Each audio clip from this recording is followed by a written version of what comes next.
მოკლედ, ჩვენი M4-ის განხილვა მეორე ნაწილი.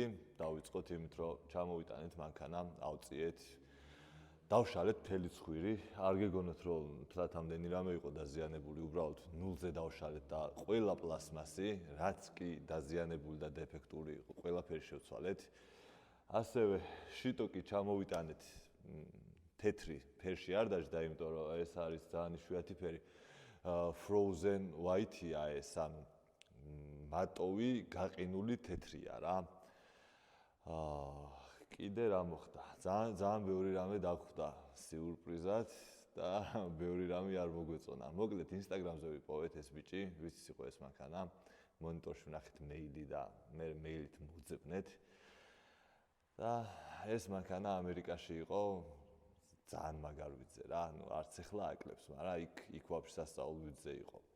ეყენა კარბონის კაპოტი, ასევე ეყენა ლაზერი ფარები, შიტოკი, ტუჩი, დამატებები, ძალიან ბევრი რამე ეყენა და ავარიის შემდეგ მოხსნა კაპოტი. ეს კაპოტი დავით უდეფექტოა, არაფერი არ ჭირს, ისედაც აი ბალკის ზემოთ ამანქანას არაფერი არ ჭირდა. ზემოდან იყო დაზიანებული, ალბათ აი ამ ხელა რამეს იყო ჩანს დაბლა იატაკიდან, იატაკი ჩანს, აი ამ ხელა რაღაც იყო წამორტყმული რა. ძრავის ზეთის გაგრილება იყო გაფუჭებული, ერთი და ერთი შლანგი, პლუს მაგას ჰაერის შემკრებები იყო დაზიანებული და გადაცემათა კოლოფის ზეთის რადიატორი იყო უბრალოდ მოღუნული. და არ გაურისკეთ და ეგეც ვიყიდეთ ახალი. სურათში ვნახეთ, რომ ეყენა T37-ები და T37-ზე ჰქონდა 4-ვე სლიკი აწყობილი რა. აშკარად იმით გაზაობდა, დრაგზე გამოდიოდა ან უბანში ერთობოდა, ესენი სადრიფტაუთ ეყენა რა. ჯერ კი ესენი ცხრათ ახალი საბურავებია, დაცვთილი არ არის არც ერთი. მაგრამ ვნახეთ, რომ სხვა დისკებზე იყო აწყობილი, სურათს გამოგზავნით, ჩავსვათ ის სურათიც. მე რას ყველაზე საინტერესო იყო ავხადე კაპოტი და სუპრაზე როგორც აქვს აწყობილი რა, დამატებითი საწვავის სისტემის კომპიუტერის მართვა, ანუ კომპიუტერიდან ამომავალი კაბელები, ყვითლები, მასები და ისინი იცირცხნება და ებმევა იქ იმის კაბელები რა. გაჩვენებთ 2 წუთში რა და როგორ იყო შეცვლილი, ანუ მომძრვალი ქონდა ესენი. აი პირველ ვიდეოში რომ მადლობა მოუხადეთ საწვავის სისტემის გადახსნის გამო, მადლობა არ იყო მოსახდელი, საგინებელი იყო პირიქით, იმიტომ რომ მანქანაში რაღაც სუნი იდგა რა, გარდა არომატიზატორების სუნი, ასევე სპირტის სუნი. მე რო სპირტის სუნი მესწავლება, მასე მე მგონი სპირტის სუნი არავის არ ესწავლება და ავხსენით უკანა სიდენია, რაც ძალიან ადვილად ამოვიდა და ესეთი ადვილად არ უნდა ამოსულიყო და საერთოდ მოკლედ ბენზონასუსი საერთოდ არ დაგხვდა რა.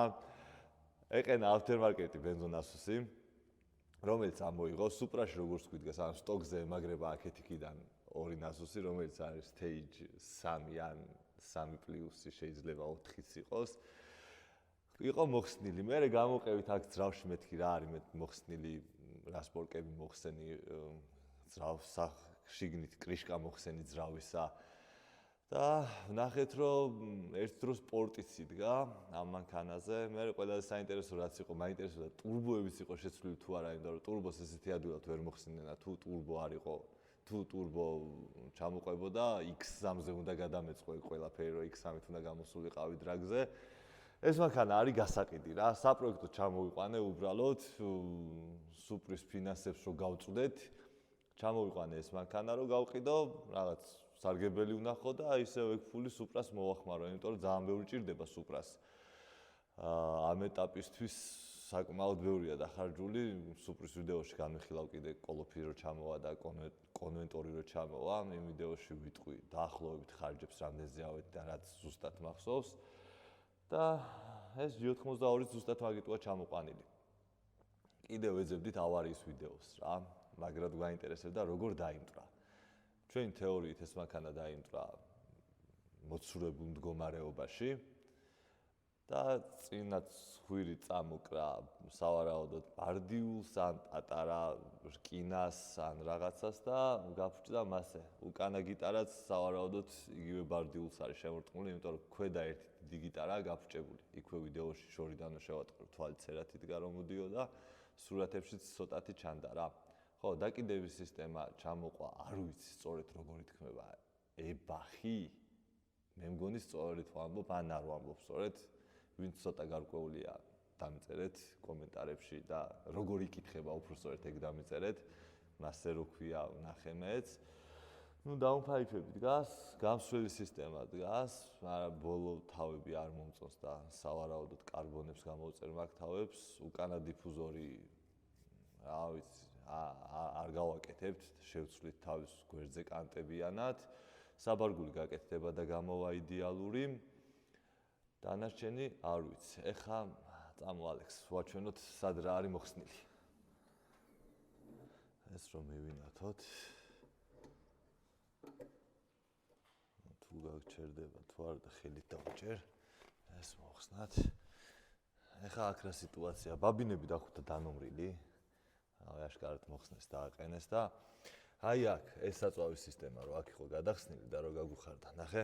აი აქ დგება დამატებითი პორტი რა. პირდაპირ ცივ კოლექტორში რო ჩაასხას, ნუ სუპრაზეც ესე გვაქვს დაყენებული, ოღონდ სუპრაზე ესეც შეცვლილი გვაქვს. აქედან მივხვდით. მერე. აქ დგას ძრავის კომპიუტერი. ოპა. და აი აქ არის ესენი რა, ნახე გადაცირცხნილები თუ ჩანს და თუ გამოჩნდება, აი ნახე თუნდაც ეს რა. აი აქ თუ გამოჩნდება, აქ დგება დამატებითი საწვავის სისტემის კომპიუტერის მართვა რა, მაგეებზე და მაქედან ხედავს. მერე წავიდეთ სალონში. ეს აქ ფარები გვილაკია. ხო, ფარები შეცვლილია, ამიტომ ავარიის დროს ეს ფარები არ იდგა და დაზიანებული არც არაფერი არ არის. აი ეს დაგვიზიანეს სალონში შიტოკი რო ჩადეს. დანარჩენი არაფერი და ეს რო ავხადეთ, მერე ეს ავხადეთ და აქ ბენზონასოსი არ არის. ან საერთოდ არ დგას რა. არც ქარხნული, არც აფთერმარკეტი, არაფერი. წავედით და ვიყიდეთ ბენზონასოსი, სხვა რა გზა გქონდა. ხო, კიდე რული მოგვიხსნეს. ნახე ვიდეოში, რაც ფორუმზე ეს ტიპი რომ მოვძებნე რა. რაღაც ვიდეოედო, მანქანა გადაღებულა, მთლიანი კარბონის საჭე ედგა. და რულიც მოხსნა. იქით ამის ძველი და ახალი ნაწილები, იქით სუპრის ლიკები, უკვე გაცვეთილები და უკან არის ნაწილები ბევრი კიდე. აი ლითიუმ საკუმულატორი რატომ მევასებ? ძველი შიტოკი, ახალი ზეთის რადიატორები, იქით პატკლინიკები, ზაშტნიკები, ჰაერის შემკრებები, ყველაფერი გვილაგია ეს ძველიც და ახალიც რა. აუ კიდე ძველი პატრონი მაგარი გამომესქნებული, იმიტომ იყო რომ ერთი წამი არ გათიშო გაჩვენო, ეს როგორ დამაუწყდა. ორი პატკლინიკის შედარება უნდა გაჩვენო რა. ეს ხო არის პატკლინიკი.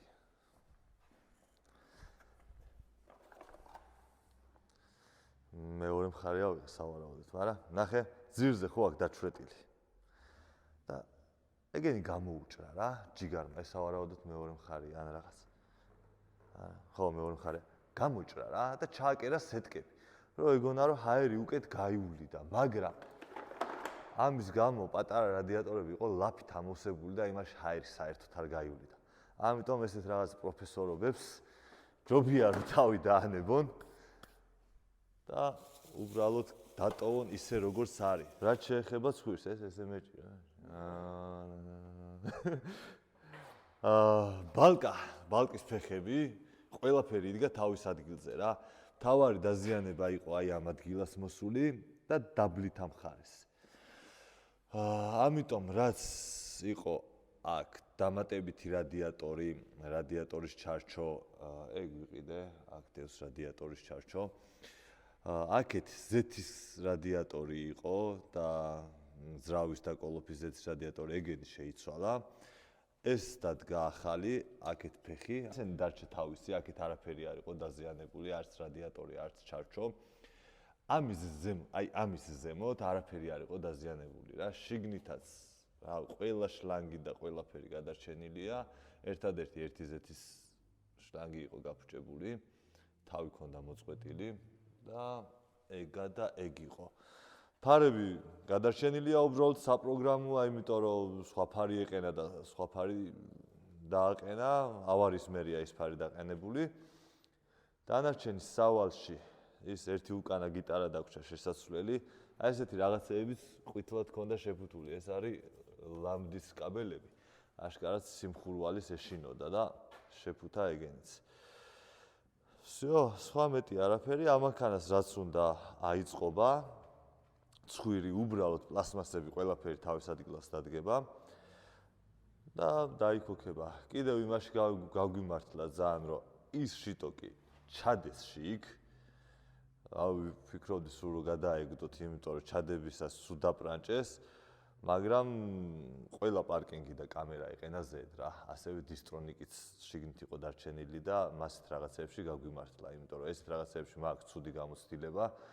სტაფილოსფერ ემორზე ცხვირი იყო დაზიანებული და ყველა პარკინგი რაც კი სალასკა იყო, ყველაფერი მოხსნილი იყო, არაფერი არ ჩამოყვა, დაჟე წინა პატრონმა მოგვიხსნა აი ესენი რა, მანქანაზე, უკან ემორის ნაკი, BMW-ს ლოგოები და დისკებსაც კი ლოგოები დახსნა რა.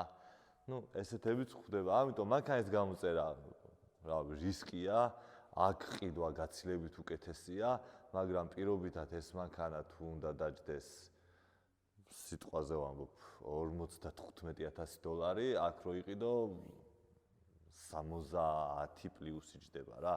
იმიტომ რომ X-Drive-ია და 2023 წლის მე-7 თვეა, ფაქტურად 24-იანია. ახალ სალონზეა, დიდ მონიტორზეა და ესეა საბაზრო ღირებულება რა.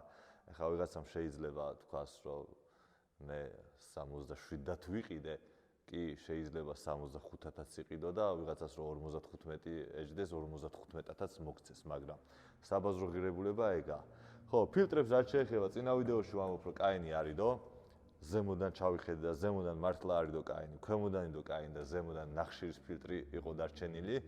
ჩვენ შემთხვევაში, როცა კაინებს ვალაგებთ ხოლმე, ნახშირის ფილტრებს ვიღებთ და ზედა მხარეს აღარ უტოვებთ, მარტო კაინს ტოვებთ, არა წინა პატრონმა ესე გადაწყვიტა.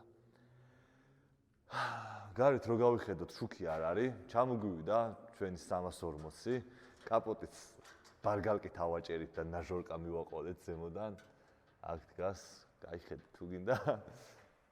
სუპრას ეს კარები დაბრახუნდება.